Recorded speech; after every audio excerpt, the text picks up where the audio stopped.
So hello everyone, नमस्ते सम्पूर्णलाई। र यो चाहिँ मेरो भिडियो चाहिँ विजयदशमीको र म चाहिँ त्यो दिन दर्शन गरेर आएर वहीँ टिका लगाएर आएको।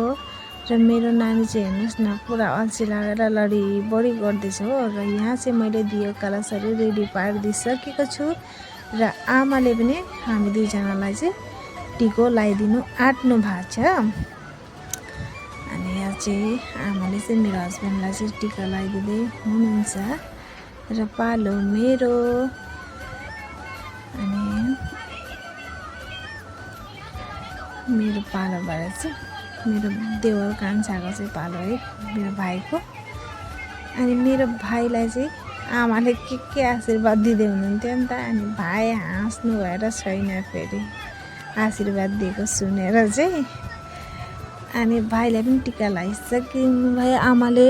अब र यो नानीहरूको बहिनी चाहिँ हुन्न टिका लाउनु, त्यही भएर बहिनीले चाहिँ लाउनु भएन टिका। अनि यो चाहिँ मेरो भाइको छोरा। अनि उसको चाहिँ निधारमा हेर्नु न कस्तो मजाले टिका लगाएको, अछिता पनि मजाले बसेको।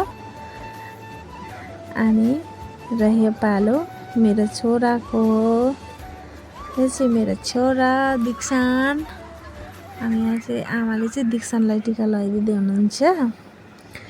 र हजुरहरूले पनि कसले लाउनु भयो टिका, के कस्तो लाग्छ हजुरहरूलाई।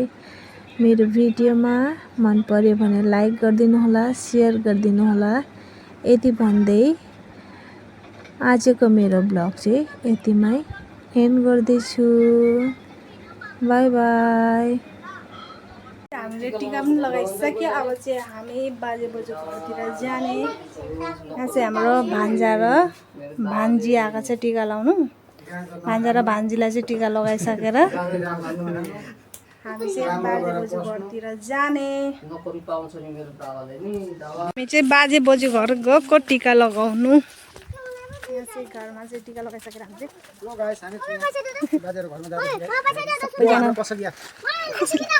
प्रधानको घरमा चाहिँ यस्तो यो के हो यस्तो अगाडि बसेको त चाहिँ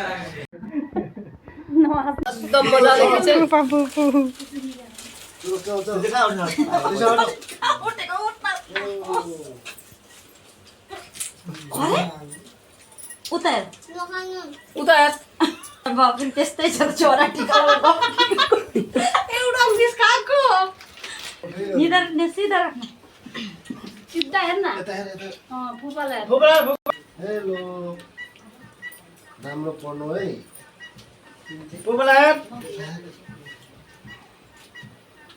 राम्रो पढ्नु चक्कर नदेखाउनु देखाउनु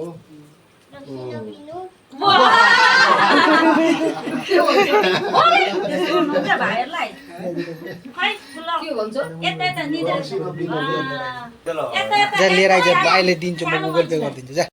छेउको मान्छेहरू चाहिँ यति अँधेरोमा आइपुगेका छन् है। अघि आएर